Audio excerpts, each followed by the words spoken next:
Welcome to DEF CON 3. I'm KT McFarland. The Scots go to the polls on Thursday to decide whether they're going to remain part of Great Britain or to declare their independence and have an independent Scotland. Scottish celebrities on both sides of the pond have weighed in heavily either for or against. For example, Sean Connery, Gerard Butler, Alan Cumming, they're all for Scottish independence. They're going to vote yes. On the other hand, J.K. Rowling, the author of all the Harry Potter books, David Tennant, even Mick Jagger have come out to say no, Scotland should remain part of Great Britain. So to weigh in on this, we have one of the greatest Scottish actors of all time, who's now a Scots-American, David McCallum. David, what do you think about Scottish independence?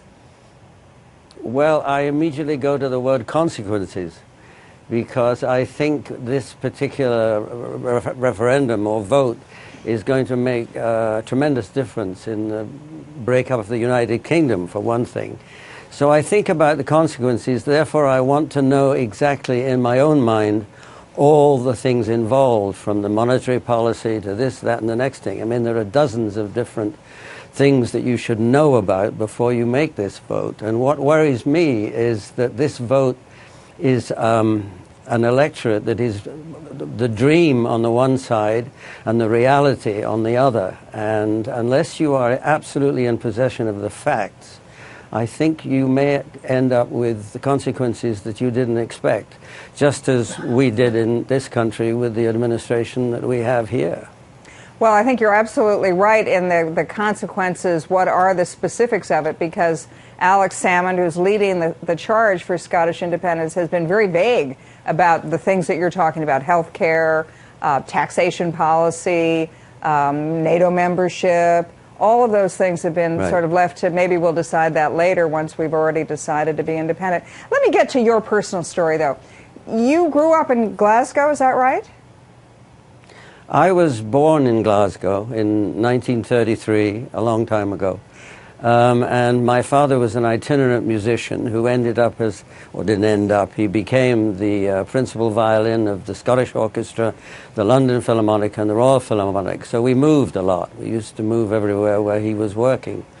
And we lived in Glasgow right up to 1936, when we moved to London. And I was in London until the outbreak of war, at which point I was sent up to live with my Auntie Margaret and Uncle Duncan, and Uncle John, excuse me, too many relatives, in Scotland. And so throughout the war I was in Scotland with my mother's sister. So I have tremendous memories of my childhood, of being in Scotland, of going on picnics in Scotland, of burrowing under the heather in Scotland. And at the same time, we lived in a little village called Gartachan on the Loch Lomond, on the banks of Loch Lomond. And during the war, I can very vividly remember lying in my attic bed and looking up at the skylight and seeing the German bombers coming over and dropping their bombs on Clyde Bank. So I have so many memories of that part of my life. But then later on, I moved to London when I was a teenager and basically only went back to Scotland for holidays. I almost said vacations. I'm becoming so American. Now, David, why did you leave then? Why did you immigrate to the United States?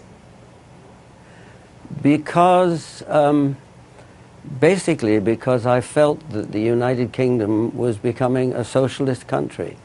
I've always been brought up conservative. I've always been told that you should expect nothing except that which you can produce by the fruits of your own labor. And there was an entitlement set of programs coming in that I just didn't respond to. And so I made certain moves, talked to directors and producers, and eventually got myself an agent over here and came to the United States. Well, let me ask you, what do you think is going to happen Thursday? Do you think Scotland will vote for independence, or do you think they'll stay in the United Kingdom? Well, in talking to my relatives, which I did right away when you asked me to find out some things about that, my cousin Deanne, she said she hasn't made up her mind yet. And she felt that the country was divided into the young people, who are for separation, and the older people who want to keep the status quo. So she said, but by Wednesday she will have made up her mind. She also pointed out that this is not, there are no absentee ballots. You have to reside in Scotland in order to vote in this election. And the ballot has one box where you put yes or no, so it's very straightforward. Then I talked to my other cousin, Eric, and he said, well, you know, it doesn't really matter because whatever happens, they'll work it out afterwards. And I think that's probably the way people feel. I also, both of them said that they were fed up with London, that over the years the idea of having elected officials in Scotland who then go to London, and the British Parliament has been not too sympathetic with what the Scots want, and I think there's a great deal of resentment there. Well, I think you've absolutely summed it up. Most people haven't really decided yet, and that's why the election on Thursday is too close to call. Thank you so much for joining us, David McCallum, a Scots-American, weighing in on his side of the issue, which sounds like a pretty profound no. That's it for DEF CON 3.